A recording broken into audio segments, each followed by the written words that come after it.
Hello and welcome. Today I'm going to be quickly talking about onboarding the online student. And this is an important subject now more than ever, orienting your student to the classroom. So here's a quick view of what I'm going to talk about. I'm first going to talk about the differences between face-to-face and online onboarding. Why is there a difference, or what are the differences and why it matters? I'm going to say a few words about learner attention. Attention essentially as a resource that is limited. And then I'm going to talk about how to streamline your course through home pages and getting started menus.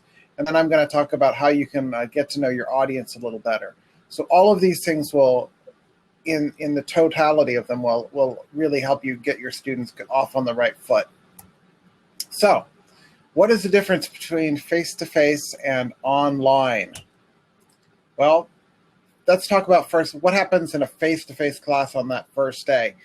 And I view this, the most important thing is proximity. You are there with the students. So typically in a face-to-face course, you'll do some community building, you'll build some rapport with the students, you'll introduce yourself, maybe you establish your credibility as a good instructor or someone who knows their subject.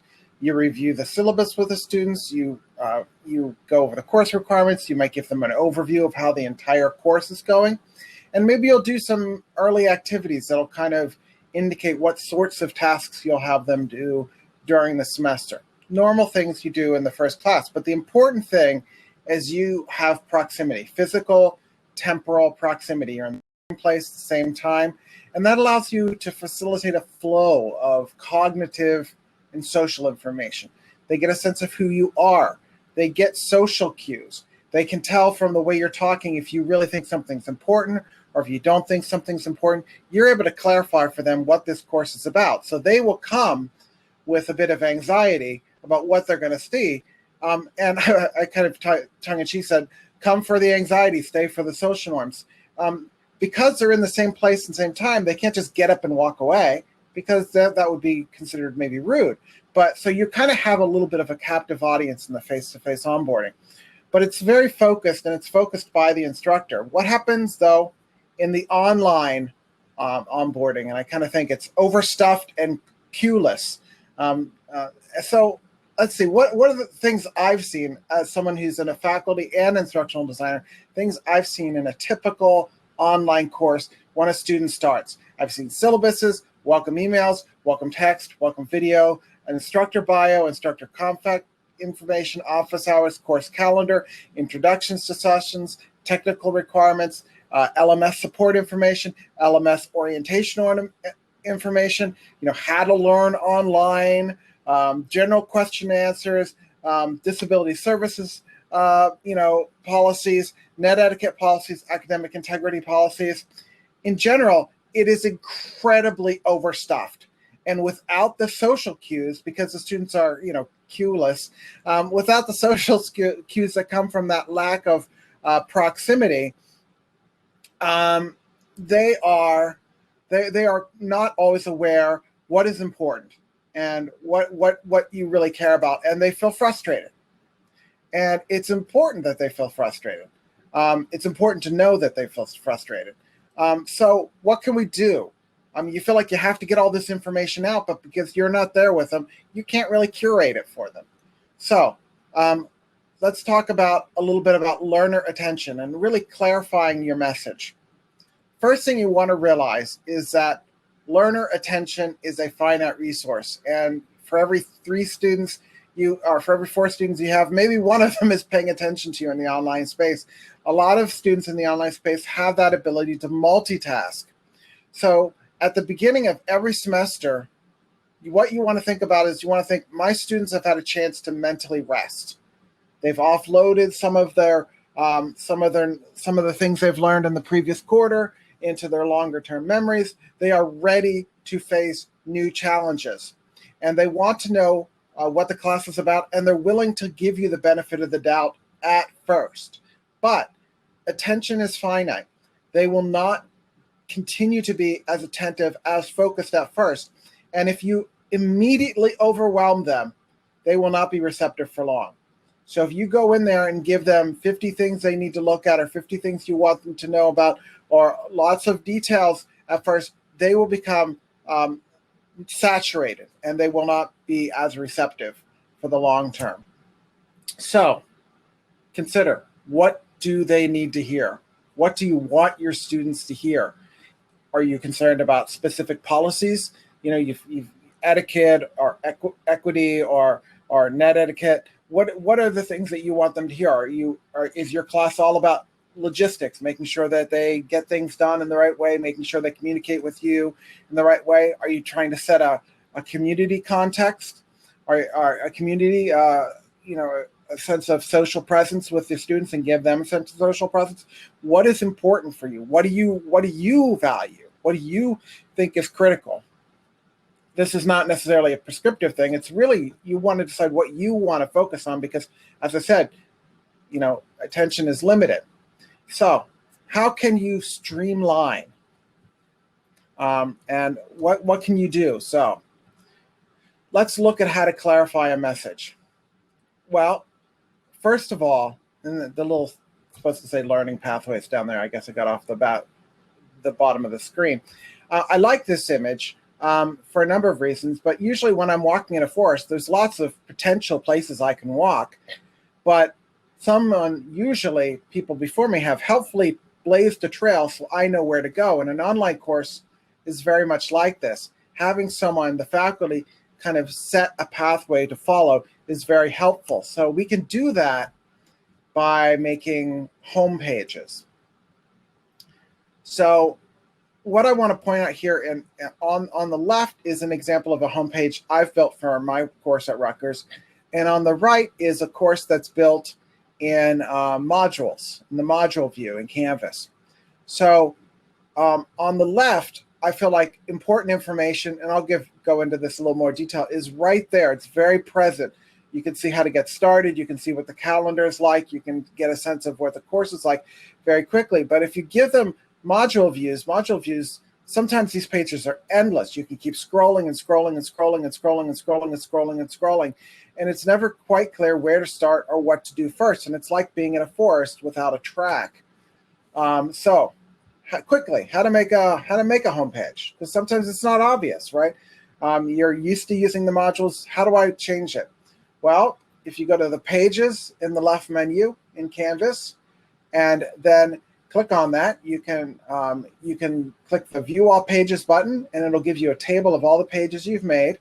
You can make a new page, so plus page, and then the three little dots next to where it says Publish, Unpublished, that little green circle, three little dots, you can click on those, set a home page, so set it to use as the front page, and then you go back to the course home, and on the course homepage button, you choose for your front page, you change it to whatever, like in this page, it was course home, and you hit save.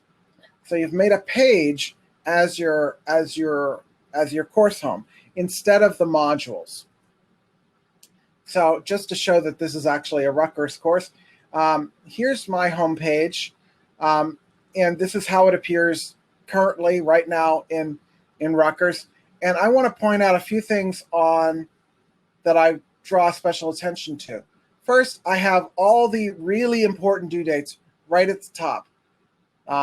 That's important for when they log in for the first time, so they know what they'll be tasked with. But it's also important over time, because this is the one page they'll see every time they log in. So anything really important, I'm not seeing my timer, by the way. Anything that's really important, they'll be able to pay attention to. And there is also a Getting Started menu. So right after that, they can say, oh, well, what are the things the instructor values? Well, the instructor values reading the syllabus. He values taking the course expectation quiz. I always have trouble with the students and the grade book. They always want to read the grade book as a percentage of what they finished instead of a percentage of how much they've completed. So that's something that's value to me, so I add that. And so I kind of have a very short list of what I want them to accomplish. And the welcome message is essentially this course calendar, this getting started list, and my course expectations video. And because I don't have a sense of how much time I have left, I'm going to skip playing that. You have 8 minutes left. You okay? Okay. Yeah, I'm fine. So I'll skip that for now. But in that course expectation video, I don't talk about what music theory is, because it's a music theory class. I talk about what students can expect. So my first message is, this is not a course that requires musical knowledge.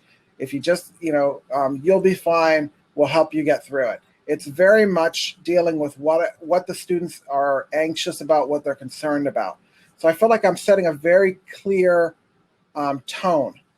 All right. The next thing I do is I set up a course expectations quiz. So I just make a quiz, and I set it with true, false. And so all of these questions are true, false. And in this, I make a mixture of what I consider expectations and what I consider policy. So I might have a question like, I acknowledge that music 133 requires no previous musical training. I can take this course even if I have it. True or false? And so the students say, all right, I understand that. Or I acknowledge that it's my responsibility to learn how to read the baby book. True or false? I acknowledge that, this is about how much work I need to do every week. True or false? So that you have that type of thing, but always a mix of kind of policy and expectations and tones. I acknowledge that Music 133 is a friendly place and I can ask questions. So, and then I go into the course module, into the module page. I have an introductory module, and I add that course expectations quiz to that introductory module. And then what I'm going to do is I'm going to gate that quiz. So under the course, under the little dots up here, the 3 little dots, always something interesting happens when you click them. Under the course expectation module, what I do is I set a requirement. So students must meet all these requirements to complete this module. And the first one is course expectations, score at least a 12. That means that they've agreed to every statement. And the second one is I have them do a survey assessment so I get a sense of who they are. And they have to do both of these before they can go any further in the course. This is a prerequisite that they'll have to do. And the advantage of having them have to agree to all those statements, agree, disagree on the true falses, is that I can get them to agree to things like, I understand academic integrity is very important. I understand that I have to do all 3 creative projects to pass the class. Whatever is important to you, you can get them to verbally agree to that they understand that. So once I've got that set up for the course module, I go to the following units modules, and I hit edit, and then I say prerequisite. They have to have completed the course home module. So they have to complete that quiz. And if they don't, then they'll get a little prompt saying you have to go back and complete that. So what that allows me to do, I can focus in on what they need to know about the course in general. And in the home page, the getting started, the important course dates, and I can hit those policy pieces that are important but maybe not urgent, that maybe dilute the message. I can hit those in an expectations quiz while reinforcing the ideas that, that whatever the tone of the course I want to do, what I talked about in the expectations video. The last piece is I started to add a survey. So beyond giving the students a chance to meet you and giving the students a chance to respond and introduce themselves, also very important, I set up in a quiz a graded survey. And I ask questions that I want to know about. For instance, have you taken an online course before? How prepared do you feel to take an online class? Have you played an instrument before? How long have you played it? What is music theory? And I ask them to answer a couple questions, actually quite a few questions about what they know already. And the reason I do this is I get several hundred students at a time. And some of them have no musical training, but some of them have a ton of musical training. So if I have them do a survey at the beginning, I get a better sense of what my audience is. And you can ask them, how much physics did you have in high school? I mean, how comfortable are you with, linear algebra? Whatever it is your subject, you can ask those things and get a sense of who's in your class. So once they've done that, I can go to the quiz that I made. The survey is a quiz tool, and I can hit survey statistics, and I can put student analyze, and I'll get a report of what they did. So how prepared are you for an online class? Somewhat prepared, slightly prepared, prepared, unprepared. How many years have you played a musical instrument? Never played a musical instrument. And I can sort these by type. So here's the what I do, just why that's nice. So then I can write to each individual student, like Max here, and say, hi Max, I noticed you haven't had much in the way of musical training, which is absolutely fine for this class, as long as you work consistently. I wanted to reach out and let you know I am available if you are having trouble with problems, questions, concerns. And I will have 3 or 4 of these. One for people who haven't had an online course before, one for people who haven't had a lot of musical training, one for people who don't feel prepared for an online course, one for students who've had a lot of musical training, just to let them know that there's probably a lot they still need to learn, and they shouldn't get overconfident because you don't want to get behind. And I just sort my students by what category they fit in, and I will send them each an individual message. All 200 of them will get an individual message that has their name at the top and the course number, and I will write up this personal message. I only have 3 or 4 of them. I'll just copy and paste and swap out the name, and they are very happy that they have been made to feel like they're welcome in the classroom. So I've got that clear message, how to get started, what's important, what the due dates are. I've reinforced kind of the policies and the mood I wanted to do, and there's the quizzes, the expectations quiz and the video. And now I've learned a bit about them, and I've reached out to them individually and kind of either tried to put them at ease or let them know that there's more to come. So just a real quick taste. By doing this, I've learned I've learned the percentage of my students who've had musical experience, the percentage of my students with very little musical training, the percentage of my students with music theory training. And I can see exactly where that breaks down. I can see where the knowledge breaks down for individual types of learners. So I can tell my people who haven't had musical training before that, by the time we get to Unit 3, everyone is pretty much guessing, and there's 6 units in the course. So, I can say this is the main advantage of having that musical training. And this is where, we talk about this a lot in the kind of the opening session of the course, just to reassure people that, that it's okay, because we want them to stay in the seats. A little thing I also learned is the massive percentage of students who have pianos in their homes, which was just shocking, just so above the average for what